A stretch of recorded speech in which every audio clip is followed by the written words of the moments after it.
എങ്ങനെയുണ്ടായിരുന്നു എല്ലാവരുടെയും വിഷുവൊക്കെ?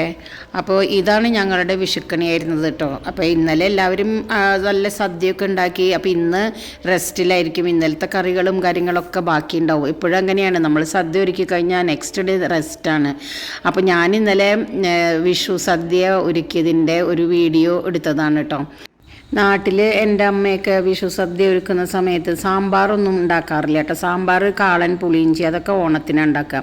അപ്പം നമുക്ക് വിഷു സീസണിൽ നന്നായിട്ട് കിട്ടുന്നത് മാങ്ങയും ചക്കയൊക്കെ ആണല്ലോ. അപ്പം മാങ്ങ മാമ്പഴക്കൂട്ടാനും ചക്ക എരിശ്ശേരിയും അത് പ്രധാനമായിട്ട് വിഷു സദ്യക്ക് ഉണ്ടാവാറുണ്ട്. പിന്നെ അവിയൽ, ഓലൻ, പായസം അങ്ങനെയൊക്കെ ആയിട്ടാണ് കേട്ടോ സദ്യ ഉണ്ടാക്കാറ്. അപ്പം ഞാനും അതുപോലെ തന്നെയാണ് കേട്ടോ ഇവിടെ ഉണ്ടാക്കാറുള്ളത്.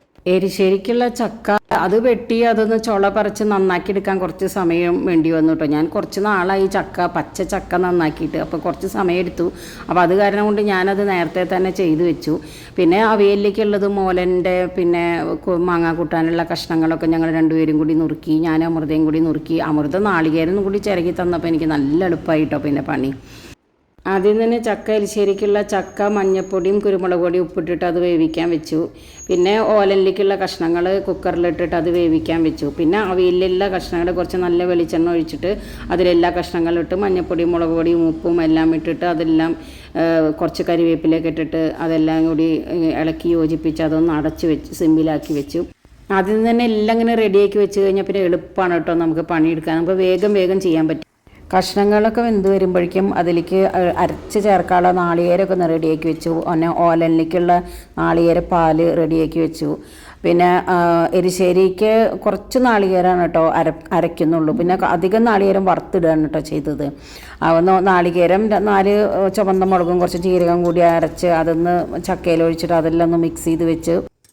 അവിയലിൻ്റെ കഷ്ണം ഒന്ന് തുറന്നു നോക്കിയപ്പോൾ അത് വെന്തിട്ടുണ്ടായിരുന്നില്ല, അത് വേവുന്നേ ഉണ്ടായിരുന്നുള്ളൂ. അപ്പം എന്നാൽ എരിശ്ശേരിയുടെ പണി കഴിക്കാമെന്ന് വിചാരിച്ചിട്ട് അതൊന്ന് നാളികേരം വറുത്തിട്ട് എരിശ്ശേരിയുടെ കൂട്ട് അതിലേക്ക് ഇട്ടിട്ടൊന്ന് യോജിപ്പിക്കണം. അപ്പോൾ ഞാനൊരു പാൻ വെച്ചിട്ട് അത് കടുകും മുളകും കരിവേപ്പിലൊക്കെ വറുത്തിട്ടിട്ട് ആ നാളികേരം കൂടി ഇട്ടിട്ട് അതൊന്ന് നന്നായിട്ട് വറക്കണം കേട്ടോ. അപ്പോൾ എൻ്റെ അമ്മയൊക്കെ നാളികേരം ചതച്ചിട്ടാണ് കേട്ടോ വറക്കാറ്. ഞാനിപ്പോൾ അത് വെറുതെ നാളികേരം ഇട്ടു. പിന്നെ അമ്മ പറയാറുണ്ട് നല്ല പോലെ ഒന്ന് ചോക്കണം കേട്ടോ. അപ്പോൾ അതെന്തായാലും ഞാൻ നല്ല പോലെ ഒന്ന് നാളികേരം ഒന്ന് നല്ല വറുത്തത് നല്ല ചുമക്ക തന്നെ വറുത്തു. എന്നിട്ട് ഈ എരിശ്ശേരിയുടെ കൂട്ട് അതിലേക്ക് ഒഴിച്ചിട്ട് അതെല്ലാം കൂടി മിക്സ് ചെയ്ത് അപ്പോൾ എരിശ്ശേരി റെഡിയായി. ഇവിടെ എല്ലാവർക്കും ഇഷ്ടപ്പെട്ടൊരു വിഭവമാണ് കേട്ടോ ചക്ക എരിശ്ശേരി. അപ്പം നാട്ടിലൊക്കെ വിഷു സദ്യ കഴിക്കുമ്പോൾ ഈ ചക്കരിശ്ശേരിയൊക്കെ ഞാൻ സദ്യ കഴിഞ്ഞിട്ടും ഞാനൊരു പ്ലേറ്റിലൊക്കെ എടുത്തിട്ട് അത് തന്നെ കഴിക്കാറുണ്ട് കേട്ടോ. അപ്പോൾ ഇവിടെ ഞാൻ കുറേ കാലമായിട്ടാണ് അതിന് ശേഷമാണ് കേട്ടോ ചക്കരിശ്ശേരി ഉണ്ടാക്കുന്നത്. മാങ്ങാക്കൂട്ടാൻ വെക്കാനുള്ള മാങ്ങയും വെള്ളരിക്കൊക്കെ ഒന്ന് മഞ്ഞപ്പൊടിയും ഉപ്പൊക്കെ ഇട്ടിട്ടൊന്ന് വേവിക്കാൻ വെക്കുകയാണ്. അപ്പോൾ ഞാനതിൽ കുറച്ച് 2 അച്ച് ശർക്കര ഇട്ടു കേട്ടോ. കുറച്ച് വലിയ അച്ച് ശർക്കരയാണ് ഇട്ടത്. കാരണം എന്താ വെച്ചാൽ മാങ്ങ പച്ചയാണ്, പിന്നെ നല്ല മൂത്ത് ചെനച്ച മാങ്ങയാണ്. അപ്പം മാമ്പഴമല്ല. അപ്പം മാമ്പഴം ഞാൻ പുറത്തുനിന്ന് വാങ്ങാറില്ല. ഇത് വീട്ടിലുണ്ടാവുന്ന മൂവാണ്ടൻ മാങ്ങ തന്നെയാണ്.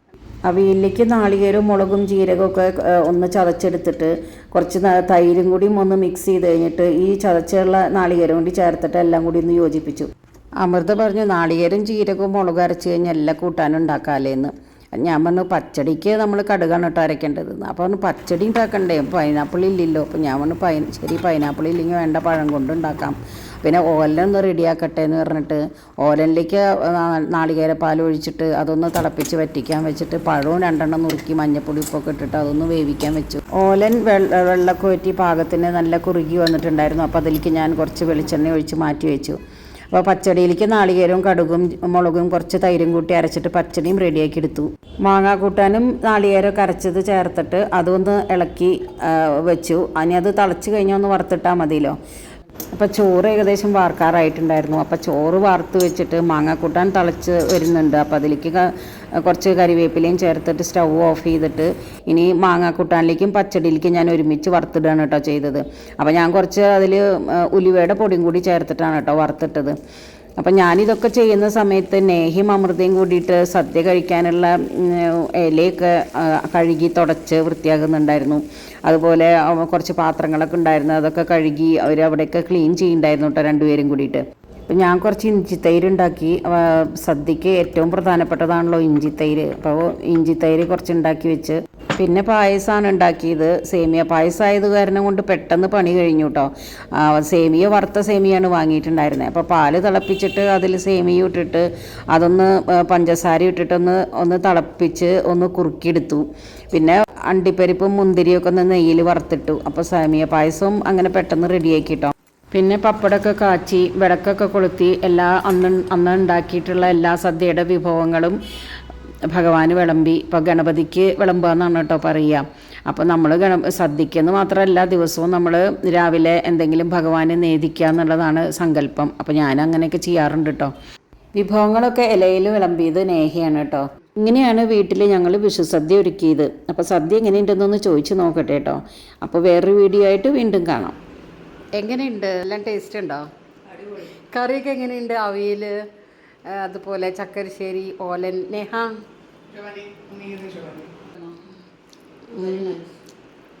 പഴം പച്ചടി എങ്ങനെയുണ്ട്? ഏറ്റവും സർപ്രൈസിങ് എനിക്ക് വന്നിട്ട് ഈ ചക്കയുടെ സംഭവമാണ്. കറി ഒരിക്കലും വിചാരിച്ചിട്ടില്ല എനിക്ക് ഇഷ്ടമാവുന്ന. ഭയങ്കര ഇപ്പൊ ചക്ക ഇഷ്ടമല്ലാത്ത നേഹയ്ക്കും എരിശ്ശേരി ഇഷ്ടമായി. എനിക്കും ഇഷ്ടമായിട്ടാ. ഞാൻ കുറേ കാലമായിട്ട് ചക്ക ഒരു എരിശ്ശേരി ഉണ്ടാക്കണം എന്ന് വിചാരിച്ചിട്ട് അങ്ങനെ ഉണ്ടാക്കിയതാണ്. അതും എനിക്കിഷ്ടമായി. അപ്പോൾ അമൃതയുടെ എല്ലാം ഏകദേശം കാലിയായിട്ടുണ്ട് കേട്ടോ. മറ്റേ ഇല നേഹയുടെ എല്ലാം കാലിയാവാറുണ്ട്.